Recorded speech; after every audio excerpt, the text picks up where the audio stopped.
Well, Nicole, Jardim, thank you so much for taking the time today. I'm really excited to have you on the Better Podcast. Thank you so much for having me, Stephanie. I'm so pumped. I feel like we've got a lot of ground to cover.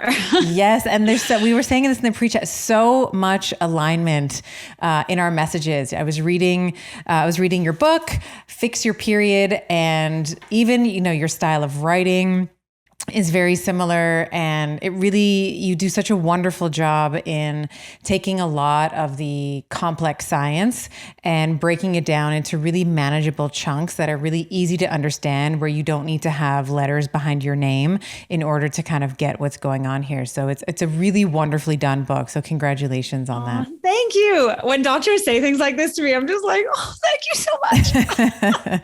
And it's pink, right? Yes. That has to count for something too. I have a book, my cover was pink. So I was like, oh, she loves the pink. She's into it. All right. So, it's very, very, very well done. And we're going to talk all about menstrual cycles today. But before we do, for my listeners, my Betties, as you know that they're called, before we kind of get into Fix Your Period, I'm really curious about your story and how you came into this work. I've been very candid with my own story, just struggling with my period for really decades. And that sort of awakening around the power of my menstrual cycle was what drove me to write my book and kind of do the work that I do. But really interested in your story in terms of what brought you here and what was not your aha moment, because maybe there was an aha moment. I find it's more of a gradual uptick of the dimmer. It's never like a light switch. It's always like the dimmer is getting brighter and brighter. So tell us a little bit about you, your background, and how you came to do this work. Yes, definitely an uptick. That's so funny. I agree with that. I was the poster child for period problems as a teenager. I feel like I had everything that could go wrong, or at the time it felt that way. I started to notice issues when I was about 14 or so. My periods started getting really heavy and really painful. I was that girl who would go to sleepovers and my friend's mom would have to spread a towel on my bed, really mortifying on so many levels. And, and then I would miss school sometimes because I was in so much pain. So it was just sort of this gradual thing that just got worse and worse. And my mom had really terrible periods. So she just kind of assumed that this was all a natural, normal part of getting through the teenage years. And she was like, oh, when I had kids, things got a lot better. And I was like, but Mom, that's a long way away. And I feel like that was the case for so many of us. We were kind of just told, this is what you get and you got to deal with it. And maybe, just maybe, when you have a baby, things will improve.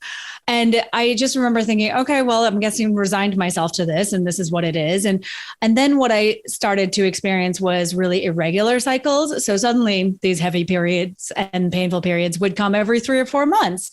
And I started to noticed that, my moods were really changing as well. It could have been me being a teenager, but generally that was shifting a lot too. So I just found myself being more and more depressed every month, and especially not getting my period. And finally, my mom said, "Okay, let's go to the gynecologist." So I went, and she immediately prescribed the pill, and that was, sort of the beginning of a 5-year odyssey on the birth control pill, which at the time seemed like I had found my period panacea. I was like, sweet, I don't have to do anything anymore. I've got a light period now. It comes on time. I don't have any period pain anymore. My mood is stabilized. Everything feels great.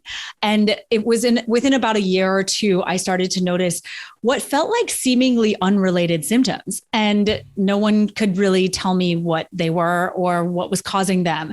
I was getting melasma all over my face, first of all, which again, really mortifying, because dermatologists would say things like, well, I've only seen that in pregnant women, so I have no idea what's wrong with you. And then, I was having these chronic UTIs, yeast infections, not fun at all. And fast forward even a few years later, and I ended up in the ER because I had an allergic reaction to a UTI medication. And that was my major aha moment. But the ticker had definitely been going up. And I was at that point where I knew I had to do something different. And a friend of mine suggested her acupuncturist. And I thought, all right, well, I've seen like 20 doctors, so I may as well try something else. And that's what I did. And it really rocked my world. I mean, it set me on this path, because this doctor or this acupuncturist was the first person to say to me that the birth control pill and the lack of ovulation, which I didn't even know what that was at the time, was what was causing a lot of the issues that I was experiencing. And so, like I said, fast forward, 15 years, and here I am doing this work that I do. I think when I listen to your story, one of the things that comes up for me, and I see this a lot with the women that I counsel, is this sort of hands up in the air, like, we don't know what's wrong with you. Like I only see this in pregnant patients. Like, you're so weird. There's this kind of undercurrent of, there's something wrong with you. There's some abnormality with you. And then of course the patient, I mean, you're a very, intelligent woman, and you were able to navigate your way through and come out on the other end as a coach, essentially teaching other women this. But so many other women are going to come away from experiences like that with a lot of shame, thinking that something's wrong with them.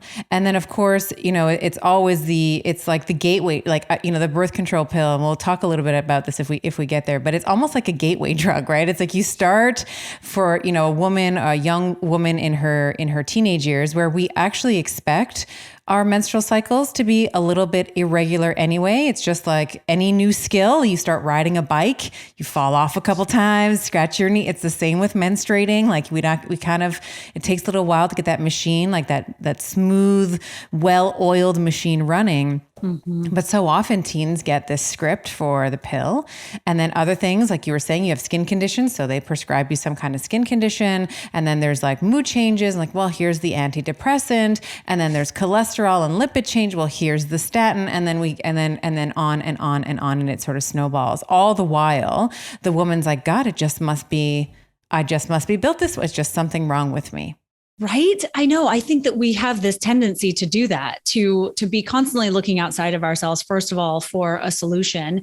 And secondly, to be thinking that there is something inherently wrong with us. And I think that this is the narrative in conventional medicine, generally speaking, that there's definitely something wrong with you. And as a teenager, you said it, we're so impressionable. We have no idea what the hell's going on with our bodies because no one's really ever taught us. And there's no precedent placed on. And mom doesn't know either, right? Mom's Yeah. taking her teenage, like, okay, honey, let's try and get this solved together. We'll go to the doctor together, and then we don't ever see, there's never informed consent. There's never any, here's all the risks that can happen with the pill, short-term and long-term. Those are very rarely, if ever, discussed, long-term effects of the pill. Because for the most part, we actually don't have that data other than the case reports of women saying, hey, I've been on the pill for like 3 decades. And, and then, they have trouble, falling pregnant after coming off the pill and all of that. It's so true. I know. I couldn't agree with you more. I mean, I had no idea at all. I threw that slip from the pill right out.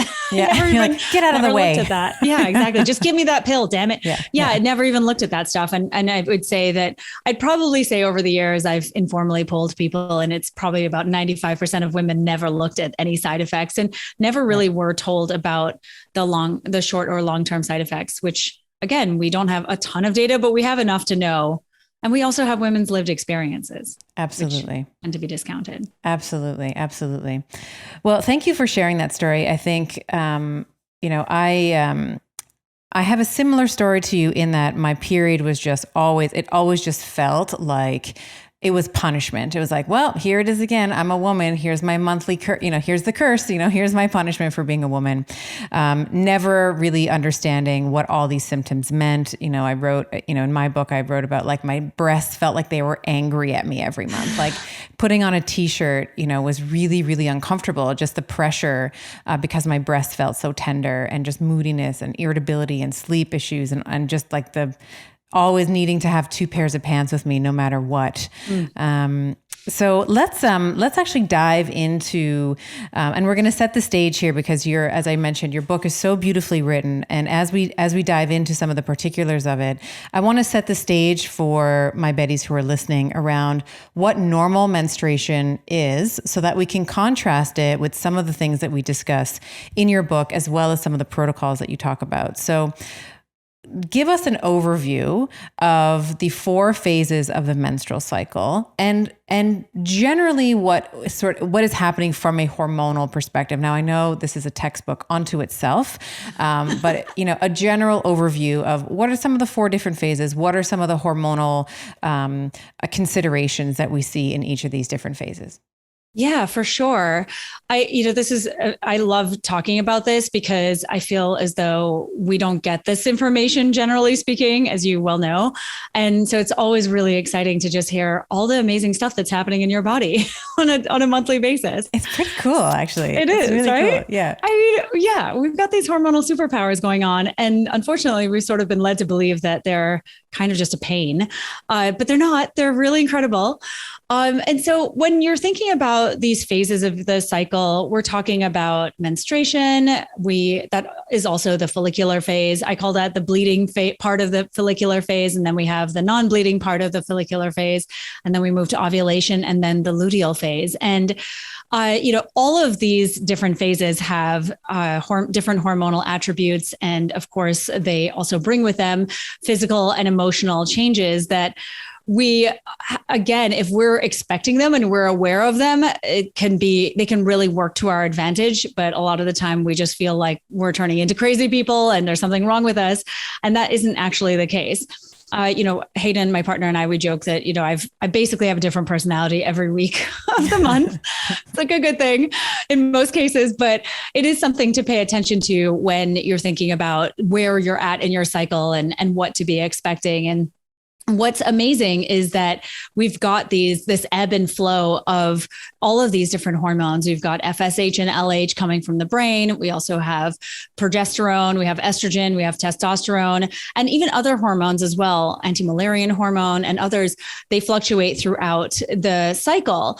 And we also have, things like neurotransmitters like serotonin and epinephrine and dopamine. Those also change as well, which is part of why our moods change. And so what is amazing about all of this is that in that first half or that first phase of your cycle, that menstruation phase, what is happening is we're essentially shedding our uterine lining, obviously, but our hormones are at that point where they're lowest in the cycle for the most part. And our bodies are just calling out for rest. That's all they're really trying to do. They just want us to take a break and just put our feet up. And I think that that's really important for all of us to remember because, I talked about this in the book about the proverbial floodgates open and we have this period. We also kind of a deep sigh of relief in a way, because whatever those feelings of anxiety or anticipation of this period starting have pretty much dissipated now. And finally, we can just take a load off. And so that's traditionally what we've all done in the past. And so I think that it's something to think about, even if it's just a short time in your day or it's a day off, whatever that looks like for you, really acknowledge that your body is working hard right now. You're actually shedding uterine walls. I mean, this is also an inflammatory time because progesterone has dropped so much. That's an anti-inflammatory hormone. And so it's one of those things where you're sort of in an inflamed state. And so you really do feel that. You feel it in maybe body aches and pain, or your mood is just, like I said, more introverted and you're more just feeling withdrawn and emotionally vulnerable. So it's just really important, I think, for everyone to think through like what it would serve them during that time of their cycle. And then moving from your period into the non-bleeding part of the follicular phase and into ovulation, estrogen's rising, testosterone is going to rise as you approach ovulation. You're going to find that your energy is shifting significantly. But what's amazing is that you have these hormones coming from your brain, speaking to your ovaries. FSH is talking to your ovaries. It's getting those follicles ready. And then there's going to be a situation where one of the follicles sort of gets ahead. It's kind of like the races in the Olympics. And so one person busts in front and they're not going to be caught. And so that follicle is the one that then becomes a dominant follicle, and it's going to be what you ovulate from. And then LH takes over. And then so that's going to spike and it's going to trigger this huge estrogen surge. And then you're going to have this follicle being released from the egg released from the follicle. And that's ovulation. And this is the time where it's sort of like the hormonal fireworks and everything's going on right now. And I feel like it's this time where your body has just been working towards this really hard, I might add, over the last few weeks. In fact, before you even got your period, because FSH starts to rise and get follicles going before you get your period. So it's a concerted effort. And what I think is so cool about our bodies and what I think gets lost in this messaging around women's bodies being problematic and we need a lot of medical intervention and things like that, is that every single month or every time you have a cycle or ovulate, your body releases this egg or your ovary releases this egg into the fallopian tube. And then that follicle turns into a full-on endocrine gland. And I mean, are you kidding me? This is so cool. And it's producing progesterone. It's like a fully vascularized gland and it's 5 to 7 or 3 to 5 centimeters long. And that's kind of huge. And so if you Googled the corpus luteum, what it looks like, because that's basically what it turns into, it takes up almost the whole ovary. It's incredible. And so that would even support a pregnancy. That progesterone would support a pregnancy in the beginning if you were to get pregnant. So I just feel like our bodies are so incredible. And that it takes a lot of work and effort for our ovaries to do what they do on a, cyclical basis. So I feel like, the next time you're feeling like your body's just not doing what it needs to do, just thank it because it's working really hard for you. And, from there we move into the luteal phase. And that's where progesterone takes over from that estradiol that's been rising steadily and then surges. And so that drops off a bit and then comes back later in the luteal phase. But basically progesterone is that keep calm and carry on hormone, as I call it. And it's supposed to be higher in the second half of your cycle to kind of do what estrogen did in the first half, which is, to keep your mood elevated and stable. But it does a little bit of a different thing. It's kind of like the wrap you up in a comfy shawl, mama hormone. And, yes. Right. And so it's great because it's going to keep you calm. Like I said, it's anti-anxiety. And, it's supportive of your uterine lining. I mean, this is what it's all about. It's like procreation and it's going to sort of like decorate the walls of the uterine lining, whereas estrogen just built it all up. And so then from there, She's the interior designer of, right? of your endometrium. Yes. I love it. I love that too. I know. So it is really incredible what's happening completely unbeknownst to us if we are just not tuned into our cycle or not tracking or anything like that. And I think that it's so important for us to be paying attention to our cycles and tracking, and we can get into that. But ultimately, yeah. And then the progesterone drops off, estrogen does a little bump up. It also drops off. And then that's a signal to your lining that it's time to go. And, within 24 to 48 hours of your progesterone dropping, then your uterine lining starts to shed and we start this whole wonderful process all over again. And we start again. I mean, I think if you can't appreciate how magical your body is just from that explanation, I don't think anything else in this conversation will move the needle for you, because I think that and we do that every month for 35 to 45 years. I mean, it is absolutely incredible that we're able to go through this cycle. And, as we're going to talk about, attuning to this rhythm, to this cadence, where we are aware of some of the ebbs and flows of our emotional states, of our physicality, of our energy, of our sleep. I think it can help you structure your life in a way that is very, female oriented in a very male dominated, more patriarchal, world. And I don't say that, with any, malintent, but it is what it is. We live in a very patriarchal world where there's this, and I say patriarchal, when I say masculine energy, I'm not talking about, chromosomal sex. I'm talking about like energy, right? So like that masculine, like do, achieve, produce, versus this more female or feminine energy, if you will, which is a bit of, you mentioned it in that bleed week where we slow down a little bit. We have a little bit more interoception and a little bit more introspective, maybe a little bit more, not as extroverted or more introverted, as you mentioned. And I think that this is just one of the beautiful things about being a woman, that everybody, this is why I reached out to you to have you on the show, because I think everybody needs to hear this, because we've been, at least my experience growing up has been keep it under wraps. No one's got to know, like the worst thing that could ever happen would be for you to have, get your period and not be prepared. Like if you bled through your pants and like, in high school or something, that's like the worst thing that could ever happen. And it's like, well, is that really the worst thing? It's not, right? I mean, how dramatic was that? I was like, I'm ready to leave the planet. Take me now. Right. Yeah. It's like, I'm switching schools. I'm going to go to France. I'm going to learn French.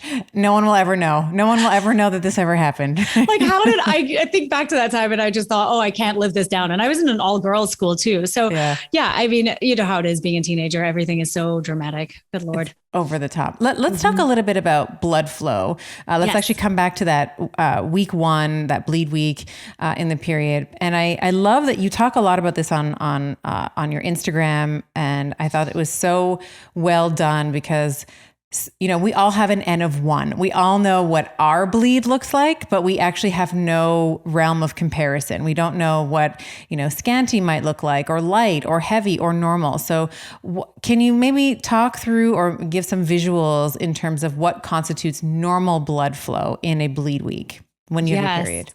Yeah, for sure. I have a reel on that. It's pretty hilarious. I feel so ridiculous doing these things, but it's so helpful. I feel like people can have a visual. So when it comes to your period, I really like to see a period somewhere between 3 and 7 days. But again, I think that is just one parameter for people who have periods to kind of, gauge whether it's normal for them or not. But ultimately, that 3 to 7 days or 4 to 5 days is really the statistical average, is what I like to see and what I usually see. And, oftentimes what this will signify at a minimum of 3 days, it signifies to me that you likely ovulated, you had a sufficient amount of estrogen building up to trigger ovulation and build your uterine lining so that you had at least a 3-day period. And so when it comes to blood loss, it's so challenging to measure it if you're not using something like a menstrual cup. So I think that, there are other ways to be able to pay attention to blood loss, but ultimately, an average period range of blood loss range is about 35 to 50 milliliters. And when, even on Instagram and things like that, people say to me, what? That seems so little. Yeah. And I just want to remind everyone that that's just fluid. And the research is really hard to get because, of course, measuring blood loss is not exactly the easiest thing to do. And so there's no IRB for that. Like there's no randomized control trial that's going to look at blood loss in a woman. Yeah. Not even close. I know. Yeah. Writing this book, I was scouring the research just to see what I could find. And this was what I came up with. And ultimately, I think what we have to pay attention to more than anything is our period protection and how much we're losing there. And so if you are, basically a pad, like a regular pad or a tampon holds about 5 milliliters of menstrual blood. Probably a little bit more, but a lot of us tend to change faster and things like that. We don't want things to be overflowing. So, use that as a gauge. And so the idea here is, with 35 to 50 milliliters, you're looking at 8 to 16 pads or tampons, a period. And again, we change a lot more frequently than when it's fully soaked. So keep that in mind too. It might be a little bit more, might be a little bit less, but pay attention to your symptoms. Are you bleeding more than 7 days at a time? If you are, that could indicate that you have heavy periods. Are you doubling up on period protection at night when you go to bed? So are you using a cup and a pad or a tampon and a pad or something like that? Are you laying towels down on your bed like I used to? Are you, do you feel wiped out by your period? That I think is another one that I think we've all just sort of come to think that this is normal. We're just spent by the time our period arrives. And that shouldn't be how it is. So I would say that that's another one to pay attention to, as well as whether you've been diagnosed with iron deficiency or iron deficient anemia. That's potentially a sign that you have heavy periods or a heavy flow. And I think the other things too are things like clots. So large clots that are the size of a quarter or 1 inch wide or wider that, are just very present in your period blood. Because if you have a clot here or there, I don't think that's a big deal. But if it's actually affecting the flow of your blood, so it's looking more chunky than it is flowy, then that's usually a sign too that something might be going on there. So those, I think, are some of the things to pay attention to when you're thinking about blood loss.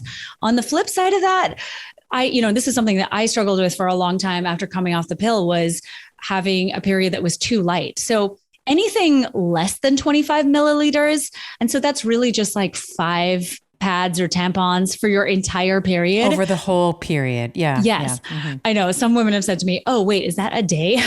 Not quite. No, it's a whole period. So if you're losing very little blood that way, then, that could indicate to me again, there's maybe you're not ovulating. There are low levels of your sex hormones, estrogen, particularly. Obviously, progesterone would be low if you don't ovulate. And some of the ways to look for that is to pay attention to, first of all, how many times you're changing your period protection, to notice what color your period blood is. Is it red? Because it really should be red. And if it's pinky or, scanty, like you were saying, it looks more like cervical fluid that's just tinged, that to me is a sign that something's up there. And like I said, it's likely that you're not ovulating or that something's impacting your hormonal function in a way that is causing you to have these super light periods. Wonderfully said. And again, as you were saying that, I was thinking about, one of the things that we need to build up that endometrial lining is these anabolic hormones, right? We need estrogen. It is a trophic hormone. So if you have this light pink, scanty flow, maybe there's also, as you mentioned, there's maybe the progesterone's too low, maybe your estrogen wasn't high enough in the follicular phase. And then again, the secondary rise that we see in the luteal phase as well. So lots of different avenues that we can explore in terms of why that may be happening. And as you were saying as well, very common after women come off the pill. Usually women will come out, they're like, okay, I want to get pregnant, right? It's like they've been they've married for a couple of years and they're like, okay, I'm ready. And then they have these really light, or if anything, if they bleed at all, these cycles, well, I'm using air quotes for those of you that are listening to me on audio. I'm using the word cycle very loosely. So it is also, you also have to give yourself some time to re-establish that, brain ovarian connection, because it's, with the pill, and we've talked a lot about this in the podcast and we'll continue to talk about it because no one else is, it is a form of castration. It is a form of chemical castration. You are cutting the brain off from talking to your ovaries. So you do that for decades and you got to give yourself a little bit of, and if you do that, we love you. There's no judgment, you make the choice that's right for you. But I also, on the other end, when you get off of the pill, I also would love it, maybe if you feel called to it, to give yourself some grace, right? To allow your body to catch up to this hormonal environment that it has essentially grown up on, to kind of come back to its default, which has been sort of under the radar for however many years or decades. So true. I couldn't agree more. I remember, well, I feel like it's still talked about this way, but they'll say, oh, well, the pill is just mimicking pregnancy, but it definitely is not doing that at all. It's basically putting you into sort of a premature menopause in a way. I mean, when I came off the pill, that was why I had all of these chronic issues. You don't ovulate for years on end, and you basically don't make any of these sex hormones. And that's the misconception, right? Is that these sex hormones are just about fertility or pregnancy or getting your period. And in fact, they're not at all about just that. They have massive roles in the body. And that was what was happening to me. My brain function had completely gone. I had terrible joint pain. My bones basically hurt. I was 21, couldn't walk down the stairs properly. And, my skin was a mess. And melasma is so interesting because progesterone actually reduces brown pigmentation, whereas estrogen drives it. So of course I was in this very low estrogen state, but estrogen dominant because I had no progesterone. And I see this over and over and over again, these kinds of, like I said, seemingly unrelated symptoms. And And so many women are like, I don't know what to do. And it just feels like everything is wrong. And it feels that way, but it's not really that. It's actually just that you're not ovulating. And that's really, and having healthy ovulations, because we can ovulate and it can be not a great ovulation. So it's so important for us to get back to healthy, optimal ovulation. And that will solve, it's like that 99 problems. 90, that's so true. 99 problems, but ovulation isn't one. Yeah. That's great. Exactly. And it solved all of them.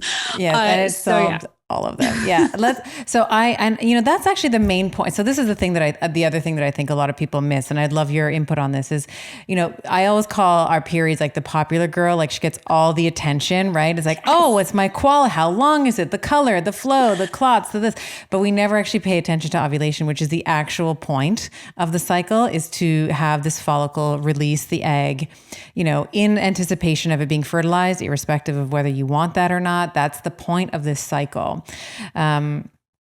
So let's actually talk a little bit about, and related to ovulation, how our cervical fluid changes and how we can actually tell whether we may or may not be ovulating. Because this is, in my opinion, one of the unsung heroines of when we're talking about optimizing for fertility, understanding your rhythm. It's also looking in your underwear. And I think we've been taught, again, with this shame and blame cycle that, it's just this gross, it's like super wet or whatever it is. So how does our cervical fluid change over our cycle, and can be, you can kind of go over it generally. And then what I would love to really dial into is how can we tell with our cervical fluid if ovulation might be happening or has happened? Yes. Okay. The cervical fluid thing kills me. I was that girl when I was 14, 15, who thought I had a yeast infection every month. Didn't even know what a yeast infection really was or what it even looked like necessarily, but was so sure that was what was going on. So when I say I was clueless, I was clueless. And I remember someone finally enlightening me. I was probably in my 20s at that point, but I'd figured it out generally that was what was going on. But yeah, so this is what I think. I agree completely. This is an unsung hero. I talk about ovulation as being the star of the menstrual show because yes, you're right. Like the period gets so much attention, but your period is just sort of an afterthought when it comes to the goings on of the cycle, generally speaking. It's the speaking. report card. It's like, this is how you did. Yeah. Exactly. I know. And usually it's not so great. So yeah, but I completely agree with that. It really is the driver of everything. It drives all of this hormone production. And so what I think is so interesting about cervical fluid is that, first of all, most of us have, like you said, we've never really been taught what that is or what the purpose of it is. We just know that we have all this thick, gunky stuff at some point in our underwear, at some point in our cycle. And I remember when I first started doing this work, I worked with this one woman and I was explaining this whole cervical fluid thing. And she looked at me and she said, wait, you want me to do what? When I was telling her about how you track this stuff. Yeah. And so I think that it can be really confusing. And so I have everyone, first of all, start by just wearing dark underwear as you move towards the middle of your cycle. That helps you see what's in there. White underwear is a little bit harder. So wear darker underwear. You can set a little alarm on your phone. I use an app called Kindara, and they actually have a cervical fluid check alarm. So you can set that, which I think is so great. And then you can, at least one time a day, you'll check it. But every time you go to the toilet, you should be looking in your underwear to see what's there. And usually after your period, it's dry. I mean, it's dry. And when I say dry, I don't mean dry like a piece of cardboard. I mean, like your vaginal tissue will still feel damp, but when you wipe, for instance, with toilet paper, you're going to feel a dry sensation. So you're not going to feel like this slippery, wet sensation.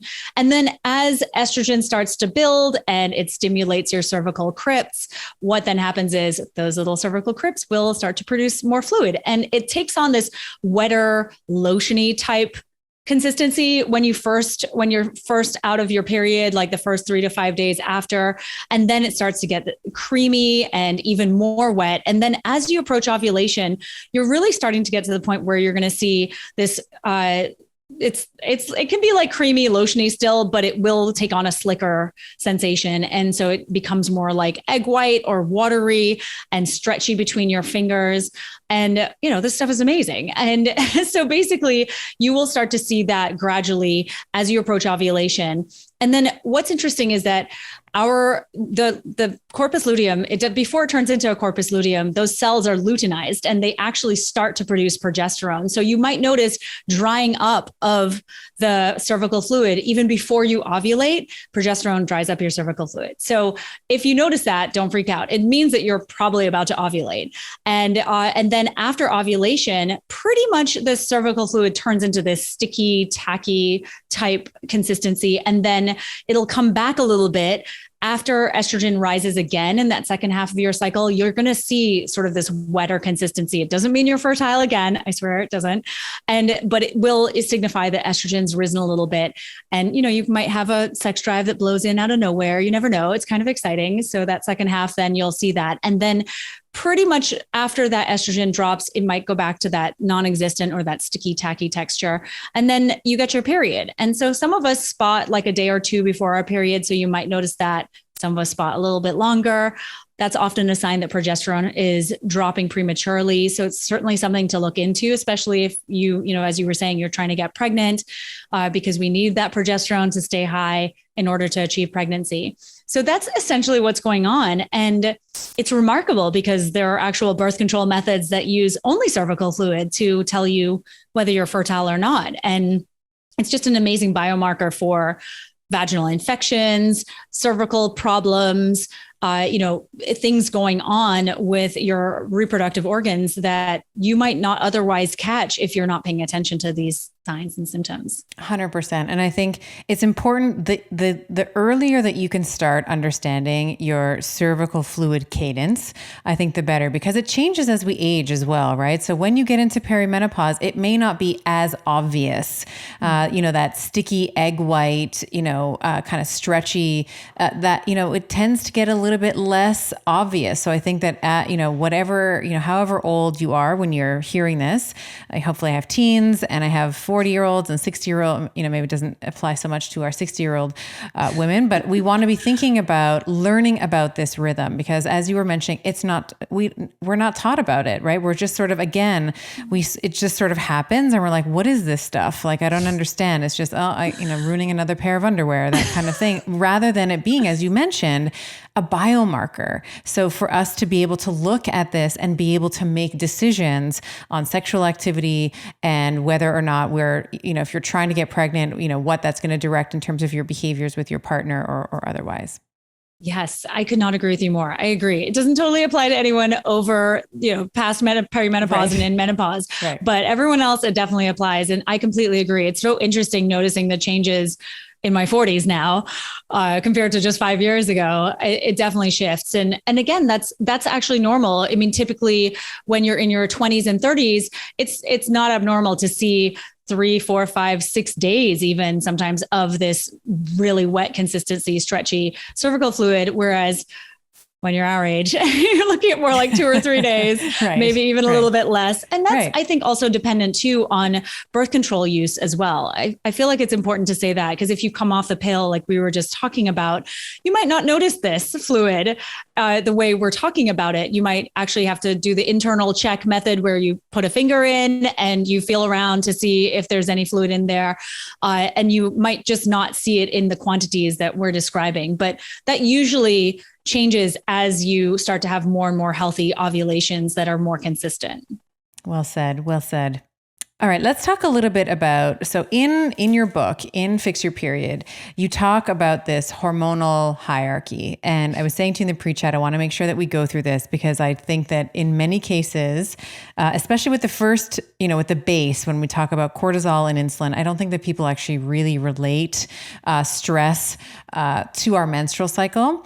And I think that, let's start there. So how can, two unseemingly related things like stress and the menstrual cycle, how does stress affect the menstrual cycle? What is going on there? What is happening for us? And maybe we can talk about this in the context of the pandemic as well, because I'm sure that I've heard this for the past 20 months now where it's like, my period is different. Like, and of course there's, we were all baking, banana bread, a year ago. So like you're seeing a lot of changes because of the differences in terms of like glucose and like carbohydrate intake and stuff. But let's talk about stress.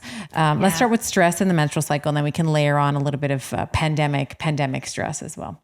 Oh my gosh. I mean, the hashtag is pandemic periods. It's a thing. Pandemic periods. Yes. It's totally a thing. I agree. Lots of women have said to me too, they cannot believe the changes in their cycle. And I was like, well, there's that stress. It'll do it. And what I find this really amazing. And I think I want to just say this because I feel as though one of our bigger issues in our society in this modern day, wonderful world that we live in is that we like modern women, I think we just have so many stress inducers in our lives that we completely have normalized them and adapted to most of them. So many women tell me, they're not feeling stressed. And I'm saying this with air quotes, but their bodies are actually telling a different story. And your period does not lie. It doesn't lie, ladies. So you might not be feeling stressed because of all the measures that you have in place to keep your body going, the caffeine and maybe the sugar and the melatonin that you take at night, or the supplements that you're boosting your whole body on in the evening to numb all the feelings. Yep. Yes. Oh my God. Exactly. Right. So I feel like these stress related issues and the blood sugar problems are just so ubiquitous in modern life. And it's like you said, right? The wine, or there's the bagel in the morning, or the muffin and the extra large coffee that we have. And this, of course, is creating massive blood sugar problems. And then of course you treat that energy crash that you have because of the blood sugar problems with more caffeine or more carbohydrates. And then we just keep going and going, right? With the laptops in bed at night, and you're bathed in blue light. And this, of course, will cause a lot of sleep disruption, and you'll wake up feeling kind of like crap. And what do? We'll take a medication to sleep, or we'll take melatonin, or, we'll drink, because that definitely makes us feel like it helps us go to sleep. And then we use coffee again the next morning to keep us going. And so these are just Band-Aid solutions, I really think, for a much bigger societal problem, which would probably take a whole other conversation. But what we really should be doing is things like leaving the phone in the living room, going to bed earlier, having a wind down routine, asking for help and actually receiving help, and thinking of ways that we can get more quality sleep and more quality meals into our diet, into our lives, with more protein and fat, so that we're not bouncing around on the blood sugar roller coaster all day. And I think that this is where that hormonal hierarchy comes into play. And I want to get into stress and what it's actually doing to our bodies. But, it's clear that hormone issues have been brewing for a long time when you start to have period problems, because by the time your menstrual cycle starts raising hell, you better believe that your adrenals and your thyroid, and your pancreas as well, have been struggling for a while. And, I call your cycle the canary in the coal mine, because it is. It's definitely telling us things, but we're not even thinking there's a problem until our cycles or fertility are impacted in many cases, because again, of the perpetual normalization of all of these other signs of hormone imbalance. And I think that's a huge problem. And so it's almost like relearning or learning how your body functions when you start to really think about this stuff and have this conversation with yourself. And so when you think about the HPO axis, so that's the hypothalamic pituitary ovarian axis. And, there's a bunch of axes. We've got the hypothalamic pituitary adrenal axis. And so all of these are basically, I think of them as houses and buildings on a highway, and the highway is your bloodstream, and the hormones travel like cars on the bloodstream, and they go from, one spot to the next. And when you think of what the HPA axis dysfunction from all of those things I was just talking about does to the ovarian axis, the first thing is we have this hypothalamus in our brain. And I refer to your brain kind of as hormonal headquarters, because that's essentially what it is. And, what happens is cortisol, so being released in ever higher amounts because you're in a stressful situation that's just ongoing. It has this effect on gonadotropin releasing hormone, which comes from your hypothalamus and talks to your pituitary and tells it to release FSH and LH. So it essentially pushes down the production of GnRH. And this is really just your body protecting you, because the end goal is always pregnancy, and it might not be yours, but it's your body's. And the thing is with it is that we view this as, or our body's responding badly. It's broken. There's something wrong, but it's really just a protection mechanism in place based on literally hundreds of thousands of years of evolution. Like this is what we did to protect ourselves from getting pregnant in a dangerous situation. And so that lower GnRH indirectly means lower FSH and LH. And interestingly, the cortisol also has an effect on FSH and LH directly as well. So at every sort of stage of the ovulatory process, your stress hormones are like, nope, you're not getting through here. They're basically saying like, you know what, girl, maybe not this month, like I see you, I got you. We're just not going to ovulate. Like, we're just not going to do it. Like, you seem like you got a lot on your plate. So we're just going to trim back this for you, because if you got pregnant this month, this would be bad. This would be right. I mean, I also think too, it's potentially preventing a situation where there's a subsequent miscarriage because it's not the right time to get pregnant. And so, again, I'm saying this, it just sort of seems that way to me. It seems like I said, this is what your body's trying to do. Like you said, I've got you, girl, trying to help you out. And so essentially we have that happening. And then FSH and LH, obviously, some of it's going to get to your ovaries. They're going to do their job, what they do with your ovaries, like I was describing before. And what's interesting is that the release of this cortisol can actually make your ovaries kind of resistant to the effects of these hormones on those follicles. And so I just feel like, okay, at that point, what's happening now is you're basically going to either be delayed in ovulation. I remember taking charge of your fertility years and years ago, and she talked about a client of hers who had lived through a big San Francisco earthquake many years ago. And she had said, I didn't ovulate this month and I don't know what's happened. And so Tori says to her, well, was there any stressful event? What happened? And she said, oh, well, there was this earthquake that basically destroyed half the city. And she was like, yeah, I think that would have done it. So it is amazing to us how we're sort of immune to what's happening around us. It's like when you're in a coffee shop and it's really loud at first, and then suddenly it's not loud anymore. And I feel like that's what stressors are like in our lives. So your body is just responding to all of that, whether you know it or not, or whether you feel, like I said, quote unquote, stressed. And this is what I want to double down on, because I think that, as you said, I think so many women are just completely immune to the stressors in their lives. So, you have the wine and the coffee in the morning, and the distractions and the email and the dinging of the phone.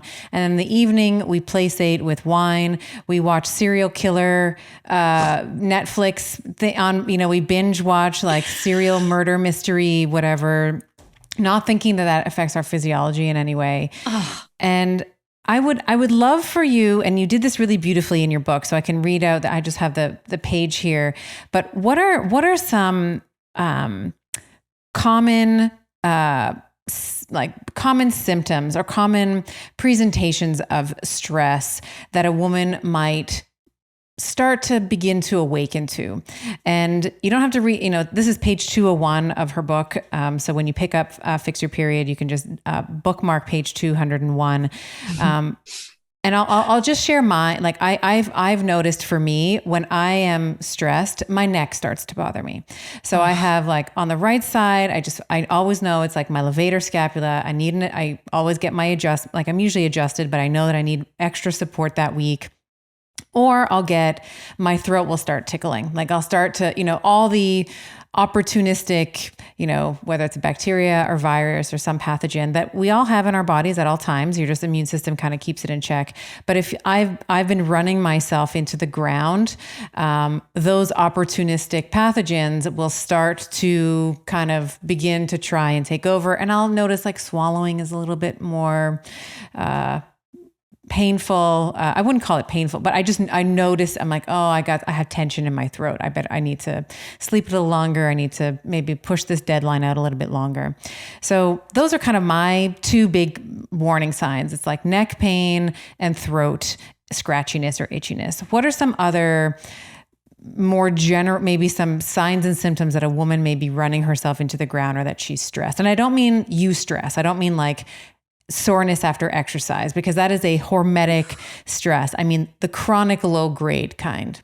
Yeah, these are so good. And I remember thinking through this whole stress threshold, because that's essentially what I call it for everyone who's listening. It's, and what Stephanie's talking about is these symptoms that, you're kind of pushing the threshold, or you've just crossed it, and you better turn back now or all hell's going to break loose. And I had said in the book that for me, it's similar to you. I start getting a stiff neck. It's usually on the right side as well. I think you said the right side. I did say the right side. You did. Yeah, I know. Right. It's so funny how that works. And, and so that starts to happen. And then my lower back might give out. And then suddenly I need to make an emergency appointment with the chiropractor or somebody to help me get through. But, what I have found is, a lot of the time, and this is probably pretty obvious now, but a client will have a really horrific period. And then when they look back on the month, they can say, oh, right, well, I know why that happened. So it's, really important, again, to be tracking and paying attention to how you're feeling on a daily basis, and really rein that in if you can, because it will result in, as you said, the report card is going to be full of D's and F's. So, I think that's one that major will be the worst one. For any type A personality woman that's listening. If you get a D on your report card, that it's not, kill me now. Kill me now. Yeah, exactly. I know, very relatable. But what I have seen over the years, and what so many women have said is, things like a headache will become persistent. So they'll get a headache, and then suddenly it becomes a 3-day headache, and then it turns into a full-on migraine, and it completely takes them out for 2 days. I remember clients talking about, like I said, the back pain is one of them. And then it gets to the point where you can't move, or you've quote unquote, thrown your back out. The other one is like jaw pain. So a lot of people have jaw issues. And so suddenly their jaw will start hurting. And then it gets to the point where it's so bad, they feel like they've got, it's all locked up, and they've got to go and get some help with that. And I think the other thing too is things like allergies, or allergy-like symptoms get worse, or, they get kind of sniffly, or they start to feel some lymph nodes around here. And then suddenly they've got a cold, or they feel completely drained and run down, and they got to take a day off. So it's these kinds of things that I want everyone to be looking at as their stress threshold, and really start to think about, when was the last time you had a thing that happened to you, or an event, a health event, that caused you to to be taken out, and what led up to that, because usually there's stuff that leads up to it. And it's very much about sort of bringing awareness to how our bodies are responding to things, because a lot of us are just kind of living outside of our bodies, aren't we? We're not really tuned in to what they need and what they're responding to. And instead we're constantly looking outside of ourselves. I find this has been for me for so many years, where I just look to everyone else who is doing the diet, or this thing, or taking this supplement, and that'll probably work for me, rather than really looking at what I needed. So I think it's a good place to start for people. And then when we think about, and this leads me, I was saying to you in the pre-chat, I want to make sure, if you were willing to go there, we can talk a little bit about boundaries. Because I think for so many women, a lot of our stress comes from being overextended. We are just like, credit on a credit card, and we just give we overextend our credit, and then we have this crippling debt. And I think that in this case, instead of it being monetary, it's energetic debt. So we give we say yes when we really should say no. We don't have conversations that we need to clear off, old residue, like old emotional residue. And we end up feeling, I think, resentful and bitter and burned out. And of course, that's going to affect our cortisol levels. It ends up affecting our blood glucose and our insulin response. So what do the role of boundaries play when we are thinking about managing our stress? And then maybe I'll tag on to the end of that question. How do you set boundaries? I think I've talked about boundaries with my Bettys before. It is, I think, and I'd be curious to see what your thoughts are on this, but I find that it is the most scary thing for women to say no, or I can't, not right now. we would rather be inconvenienced than the potential of inconveniencing someone else. Ain't that the truth? I feel like just from what I've seen online and reading certain books and following different people who talk about this, they speak about not having boundaries as being a trauma response, and this idea of betraying yourself so to be liked or to be accepted or to be loved. And a lot of that is learned in childhood. And if I think back to my childhood, I would agree with that wholeheartedly. Maybe not everyone does, but it is really interesting when you start to piece it all together. And my dad died in a plane accident when I was 11. And I remember, like my mom really, really struggled for years after that. And, and we had a lot of family issues. And so my sister and I kind of raised ourselves. And I remember just desperately wanting to be liked by people who I considered to be popular, and they had money. They seemed like their families were normal and stable, unlike mine. And I felt like I did things to betray who I was to be liked. I pushed past boundaries in relationships with boys as a teenager, in my 20s, because again, I felt like I needed to do these things and overextended myself so that I would be accepted and loved, and, all that whole thing, that whole story.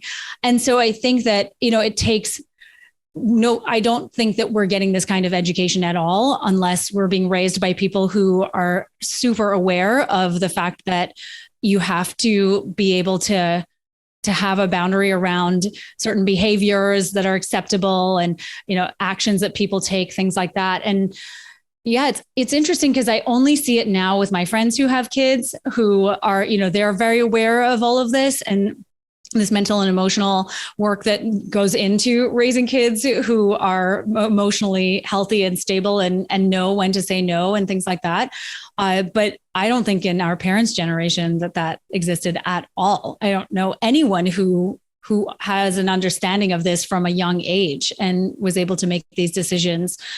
So I think that women our age, 20s, 30s, 40s, particularly, and older for sure, of course, but I see it over and over again in this age group or this age category that women are constantly, giving way too much and burning out, and then they have nothing left. And of course, your hormones are in the tank because how could they not be?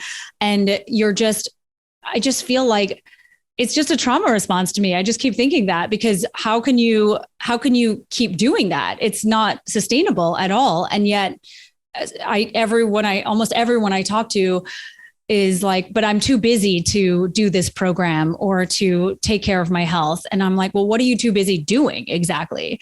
And you should be asking that question. That's the disease, disease of busyness. That is the disease. And I remember once I was trying to, have a play date with my son and his friend, and she had like 30 minutes 2 weeks from Sunday in between. It was like in between Mandarin and baseball or something. It was I can't remember which the activities were. And I was thinking like, am I like under parenting my child? Like they're not, like they don't have that. They make you question that. Yeah. Don't they? Yeah. Yes. There's a bit of, parenting Olympics is a different, Oh yeah. That's but I remember thinking, oh my gosh, like, and there was pride in that too. There was a bit of like, oh, we're just so busy. He's like Mandarin, and then we have the soccer, whatever it was. And I agree with you. I think it is a bit of a trauma response. I think parents, or, if, as it relates to children, maybe you're trying to undo some of the things that happened to you as a child. But to your point, and let me just say thank you for being so candid and open and honest about your experience, because this is, that transparency and that openness and honesty is actually what allows for more conversations like this to happen. Because I think as women, we feel like if someone knows what happened to us, whether it's family dynamic, any type of trauma, big trauma, little trauma, that everyone's going to find out. They're going to know the secret. They're going to know that you're a fraud, or that you're that you're not really who you say you are, or whatever. But that's much actually shame in that. So much. Again, we come back to this through line of shame. Yeah. But that's what sets you free. like that's the shortcut to freedom, is by owning your past and evolving past it, not so that you now are not ruminating on the past, but you're able to look to the future. Yeah. And I think that, I just had a conversation with Monica Berg, who's a spiritual leader, CCO of the Kabbalah Center. And she was saying, if you think about it, if you are dealing with people who get upset at you for setting a boundary, maybe you want to question the people that you're hanging out with, like people who would not be encouraging you to live your best life or to self-actualize in whatever way you deem to be the most important. Maybe those aren't your people, whether it's family, friends, and anything in between. Right. Yeah. It's so true. I like, what is it that, draws us to those people, I think is the question to be asking. And I know, I totally agree with that. And I think that what you're essentially saying is that when you start to institute boundaries around what feels good for you, you're growing, and that person might not be the person that comes with you.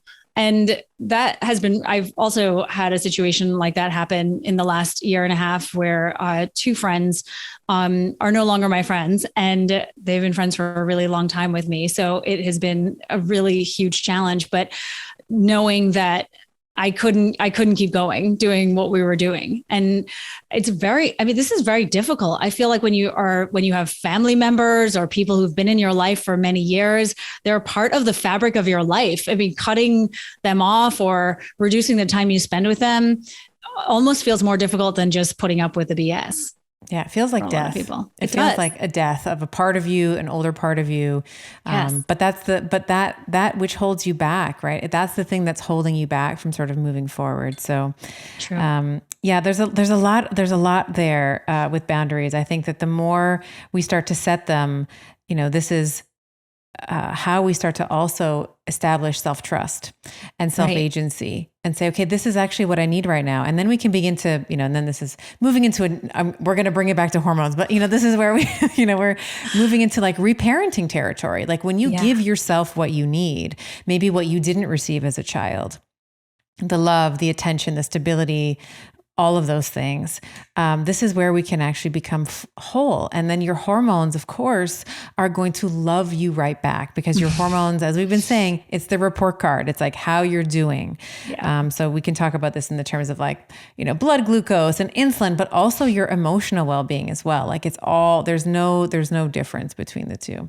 Yeah, totally. So let's move into tier 2. I know. Shoot, that was just tier 1. That was just one. Yeah. So sorry, guys. And I love this one, because I was reading and I was like, hot damn, everyone forgets about the parents. So let's talk about the second tier. Let's talk about DHEA and Pregnenolone. Let's start with Pregnenolone. Let's start with start with the matriarch. What does she do? Who does she give birth to? Oh, I know. Pregnenolone, she gives birth. It's so cute.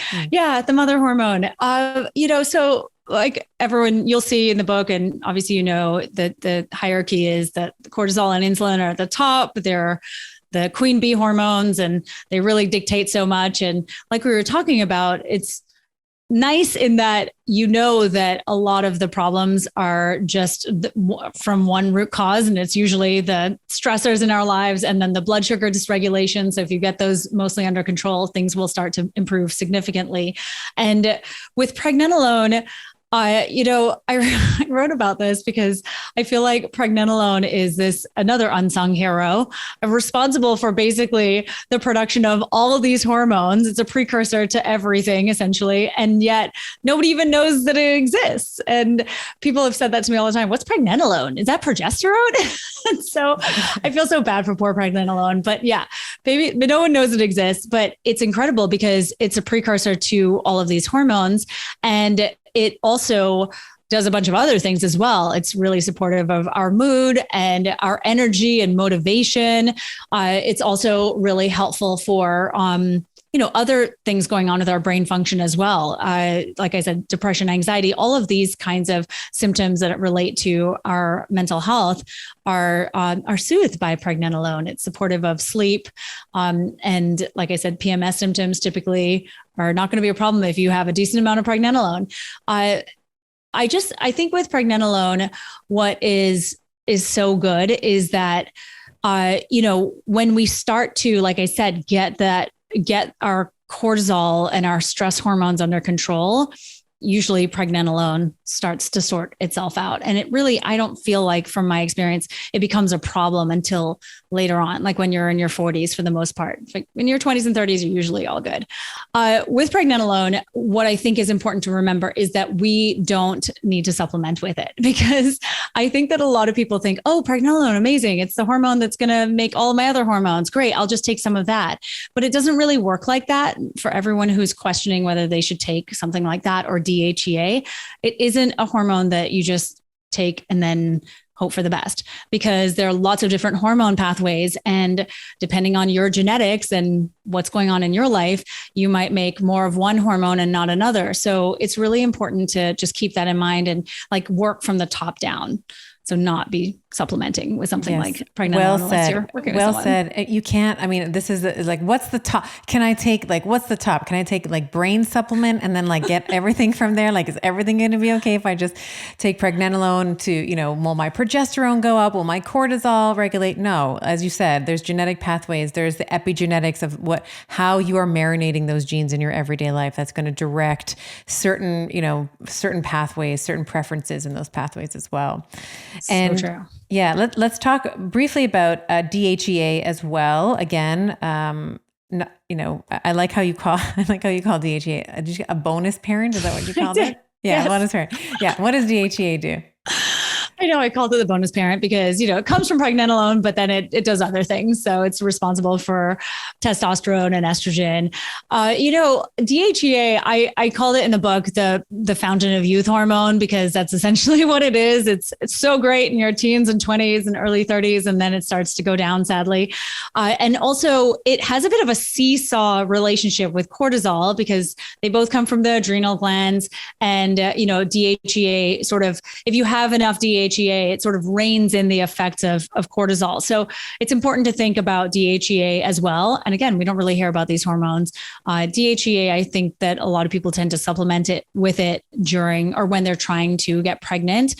But I have supplemented with DHEA before. I don't recommend it unsupervised. I found that my hair started falling out like crazy, and I got super aggressive and annoyed with everything and everyone in my life for a few months. And I had a great sex drive, though. I will say that. But it increases DHT. We know that, right? Like there is you can see an increase. I mean, maybe that was it. I don't know. I don't know your genes, but yes, like that super testosterone, like dihydrotestosterone, it's a precursor to testosterone. But if you have that genetic predisposition where your testosterone very quickly can change into DHT, and you're taking that, again, this whole point of if you're taking that, up the line, this upline hormone, and you're not actually fixing some of the downstream predispositions that you have, then, as you said, you're going to get aggressive. You're going to get chest hair. You're going to be making all these new PRs in the gym, but you're also going to be, sort of, creating this possibly detrimental, more of a hormone that, the female body is not necessarily, is not optimized for. Girl, I'm telling you, it was no joke. So stop the DHEA. And again, like we were saying, it's best to just focus upstream and then work downwards rather than just pumping yourself full of a hormone. And what's amazing to me is that you can buy these hormones over the counter in the US. I've had clients in the UK and Australia and places like that, and you cannot do that. You can't even buy melatonin over the counter in those countries. So yeah, have to be careful. Mm-hmm. Let's move into a couple of kind of more common period problems, if you will, and some solutions. Primarily, I want to talk a little bit about dysmenorrhea. So we have primary and secondary. Primary is kind of not. We'll say it's common, right? It's cramping related to the period. We have the prostaglandins. We're getting the shedding of the endometrial lining. But what I want to talk a little bit more about is secondary dysmenorrhea. Okay. A lot of women, especially with endometriosis and even adenomyosis, are dealing with this. What are some ways that we might look at someone who has secondary dysmenorrhea, so not the normal cramping or the common cramping that we see, what are some things that we might think about directionally to help them? And obviously, I'm going to preface this by saying, like, Nicole is not your doctor, right? So she's basing this on, her experience in the literature as a coach. But if you're listening to this, there's, a little caveat to say that you need to be working with someone one-on-one for this. But what would be some of from your experience, what are some useful tools that someone who has the secondary dysmenorrhea, what might they do to help their symptoms and help to alleviate the condition? I love this because it really opens the conversation up to having a more nuanced discussion about what this is, because what over the years, my experience with using the pill and those of many others that I've worked with is that they're just put on a pill and, and that's it. And they're sent on their way. And there's really no investigation as to why they have this dysmenorrhea in the first place. And the most common cause of it is endometriosis. And that typically, how you might know that is your pain is starting from a younger age. And so usually with endometriosis, teenagers, I think, are just vastly overlooked, unfortunately, but there really should be exploration as a teenager into figuring out why you have the pain that you have. It typically will start sooner in the cycle. So you start young and then you also get it for more days in your cycle and it might last longer. So like throughout your period. So these are some signs that you potentially have endometriosis or, something else is going on, but that's often what I see. I think that the exploration needs to be of the cause. So with endometriosis, it's a little bit of a challenge, as you know, because the one way to diagnose it, or the true way to diagnose it, is through a surgical intervention, and they have to see it on, they actually have to open you up and see it. And that, of course, is a major hindrance for not only anyone who's young who does not want to go through that, but anyone really in other countries where there is nobody to do that kind of exploratory surgery. So I think that that's the first thing is looking at is figuring out what exactly the cause is. So there can be endometriosis, uterine fibroids is another one. You mentioned adenomyosis is another condition that can be a cause of secondary dysmenorrhea. Ovarian cysts. I mean, these, it's not necessarily that they're going to cause this pain at your period only, but you'll see it at other times in your cycle too, particularly when you ovulate. And the other cause that I think is often overlooked is the copper IUD, also known as the Power Guard, that can cause significant pain. So if you've had pain from your period before, you will likely have, even more pain when you have the copper IUD. I think the other thing to keep in mind too is structural issues. So is there some sort of pelvic floor dysfunction that's causing your period pain? And so depending on the problem or the underlying cause, that's how you're going to start to treat the actual issue that you're having. And I think with any of these conditions that I just described, starting with the way we eat is pretty much, it's paramount. I think that we can do a whole bunch of other things, but at the end of the day, your diet is obviously going to play a huge role in how inflamed you are. And so I start with everyone with that. And I know you do too, or imagine you do. And I really think that this is, the foundational building blocks of health. And this is the way that you're going to sort of start to move through the pain that you're feeling on a monthly basis or a cyclical basis. So that's the first thing. And then of course, there's lots of other things too. A lot of people take CBD or they use CBD oil. I feel like that's been tremendously helpful for tons and tons of clients over the years who experience pain, as they're also working on the foundational pieces as well. Because I feel like there's short-term changes and then there are the long-term changes. And for many of us, especially if you're in chronic pain, the short-term changes are all you can do, or at least focus on in that moment. And I think that's totally okay. I think everyone just needs to figure out, what makes the most sense for them. So I would say that something like CBD oil. I feel like a lot of women do castor oil packs, not on their period, but throughout their cycle, which really helps with the breaking up of any kind of scar tissue and helps with inflammation. I feel like castor oil has just been miraculous for a lot of people. It helped me a lot too. I think that, what else was I going to say? Vaginal steaming is another one. I know this is controversial. When I published my book in the UK, they didn't want to include it because it's so controversial there. Oh, wow. But yeah, I know. So I didn't get to include it in the UK version of the book, but it is one of those practices that I've done myself too. And I've heard remarkable stories from women about, having tremendous period pain every month and it getting down to the point where it's like a 3 or a 4. So it's much more manageable than it had been. And again, there's lots of resources online for vaginal steaming. So I encourage people to look that up. I'm a big fan of Steamy Chick and her resources. She's got a ton of great stuff on her website.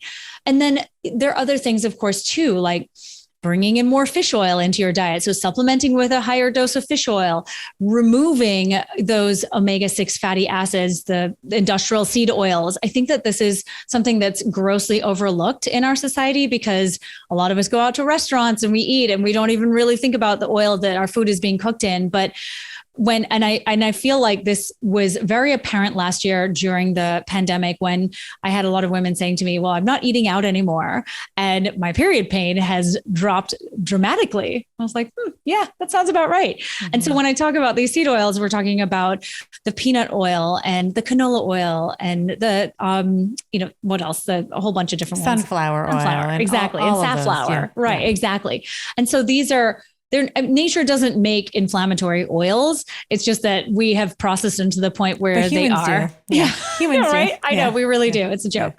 Yeah. So I feel like something like that, making a concerted effort just to take out those inflammatory oils out of your diet can do wonders for the pain that you're experiencing. So like I said, it's very much about working with someone who's going to help with a diagnosis, whatever that is, and then taking action from there. Wonderful. And I will say that this book is, let's see about how many pages we got here, 385 pages, chock full of, you have your 6-week program in here and you go through all different types, all different manners of how we can correct it, from seed cycling to nutrition, as you mentioned, exercise, sex, stress reduction techniques. So it's really, I really do think this is an excellent book. And I think every woman should have this in their repertoire who's in their reproductive age. And just as we're kind of wrapping up here, I guess my final question to you will be, what are some of your favorite practices? So if there's, let's say top three things that you love to do to, to get in touch with your body and your cycle, to optimize your cycle, what would those be? They're not so feminine. I'm kind of into the biohacking type of thing. And I really, I just love to see numbers and data. I find it fascinating. I'm currently wearing a glucose monitor right now, which has been unbelievable and just in giving me a whole ton of information about what's going on in my body. And everyone should know that your blood sugar is definitely more stable in the first half of your cycle than it is in the second half of your cycle. So that's something to pay attention to if you were ever to test your blood sugar. But that's one thing that I've been using recently that I've found to be really remarkable. And also too, when you have this data, I feel like you're far more likely to make changes to what's going on in your life. Absolutely. Or right. Yes. To basically everything, to your schedules, the way you're eating, all of it. It's because you have this information. Again, your body is not lying. It's clearly telling you what's going on here. So I think like that's the first thing. And then cycle tracking, which I know we didn't get so much into, but I feel like that to me has been, it has changed everything for me. I mean, that was what I started doing on a wall calendar back in my early 20s, because that's what we had. And I sound so old, it's ridiculous, but it's true. And now I have like 3 things. I use a basal temperature or a basal thermometer. I use the Daisy. And I also use the Ava fertility bracelet. And again, like this is just me because I'm crazy and I like to see all this information. You do not have to use 3 different devices to track your cycle. Like I said, I just think it's awesome. And I also have like 5 apps. But having that data is also incredible. I mean, you know exactly where you are in your cycle. I feel like for me, it gives me so much comfort knowing that why I'm acting the way I'm acting or why I feel the way I might feel on a certain day or in a certain week. And as I've gotten older too, it's really just nice to see the patterns and the changes and to just know that, okay, well, that happened last time and the month before. And so maybe I want to look at that in the next month or two and maybe go see my doctor about it or something like that. And so I think that having that information about my cycle has been, again, like I said, it's been game changing for me. And I feel as though it is game changing for anyone who starts to take up that practice. I also have been measuring heart rate variability. And coming back to just like when you know better, you do better.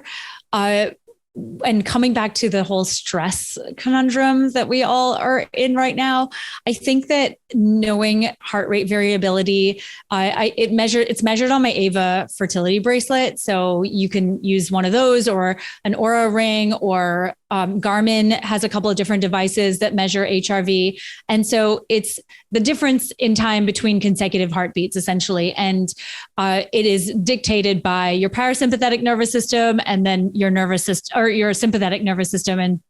And what happens is when your heart rate variability changes quite dramatically, that's a reflection of your body responding to stress.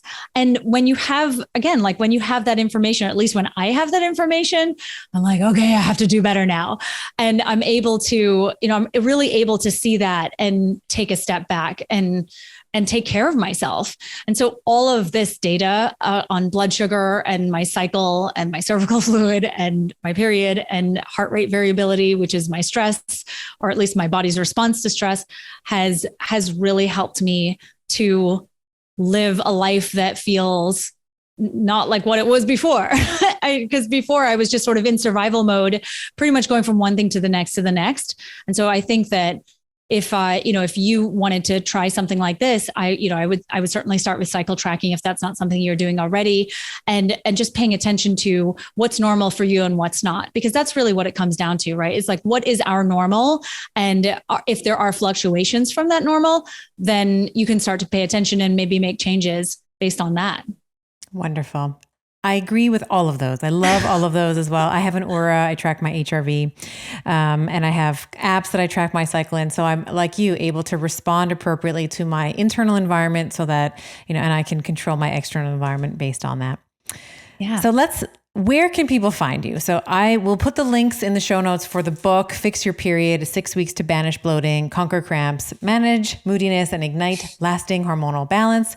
But if people want to interact with you on social, do you have programs? Like, tell people where they can find you. For sure. So you can find the book at fixyourperiod.com if you're maybe in another country and you don't know where to buy a book. And then on my website, NicoleJardim.com, you'll find my programs, you'll find my blog. I talk a lot about all of this stuff. And then I mostly spend time on Instagram, and I'm on there just talking about all the things, although I've been on a bit of a break. Again, mental health and boundaries, ladies. So I'll be on Instagram for the most part for the rest of this year. And also I have a podcast as well called The Period Party.